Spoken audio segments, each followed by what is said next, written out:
So the second way we're going to solve the problem, it's the same idea we did for the force, but there are two ways. One way to use the formal definition and one way to get the magnitude. So the second way, first get the magnitude of the electric field only. Then you put the direction of the electric field on the drawing yourself, because you know that the electric field is radially outwards for positive charges and radially inward from negative charges. And then make sure to get the correct components of the electric field yourself. You have to do it yourself. See how that works. For the same problem as the previous video, we have two charges and we have a point P in space, and we want to get the electric field at point P, the total electric field. So how would you get the electric field due to charge 1 at point P? Well, first get the magnitude only. Don't worry about the direction at all. The magnitude of the electric field due to charge 1 is Ke, magnitude of Q1 over the distance R1, which is the distance between charge 1 and point P, all squared. Then you put the direction yourself. Putting the direction yourself means you resort to what you know from before, that positive charges, the electric field goes radially outwards from the positive charge. So that means it points in the positive y direction. You have to put this yourself. And then when you form the electric field vector, there's no x component, there's only a y component, and the y component is positive. So you put this positive yourself. Okay, so that's to get E1. Now, how would you get the electric field due to charge 2? You get the magnitude only, as usual.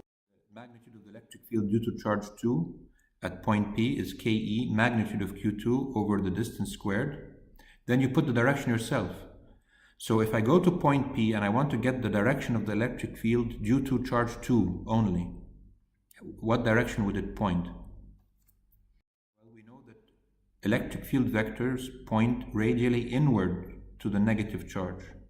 So I would put the vector on the drawing pointing from point P towards the negative charge. Then from the geometry, if this angle is theta, this angle is theta, then you can resolve this vector yourself and you can get its x component, which will be positive. You have to put this yourself. And you get the y component, which is negative. You put this yourself, the sign yourself, and then that's it. You've got the electric field due to charge 2 at point P. Okay, now, you know the electric field due to charge 1. You know the electric field due to charge 2. How would you get the total electric field? Well, the total electric field is the sum of the electric fields due to each charge independently at point P.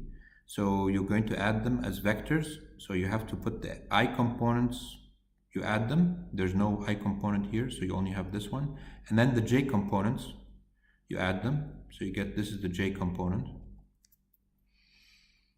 And the cosine and sine, you can get them from the drawing. The cosine theta is 0.3 over 0.5, sine theta is 0.4 over 0.5. And you substitute the values that you know for the charge and everything, and you get the value of this numerical value for Ex and this numerical value for Ey. Only in the last step you substitute numbers, and that's then what Ex is. This is Ey for the total electric field, and this is the x component vector. This is the y component vector of the total electric field. And now if they ask you to get angle phi, which is the angle between the total electric field and the x direction, you know that tan phi is Ey over Ex, and so phi turns out to be 66 degrees. And if they want the magnitude of the electric field at point P, the total electric field, you know that if you have a vector that has an x component and a y component, the magnitude is the square of Ex squared plus Ey squared, and you get this number for the magnitude.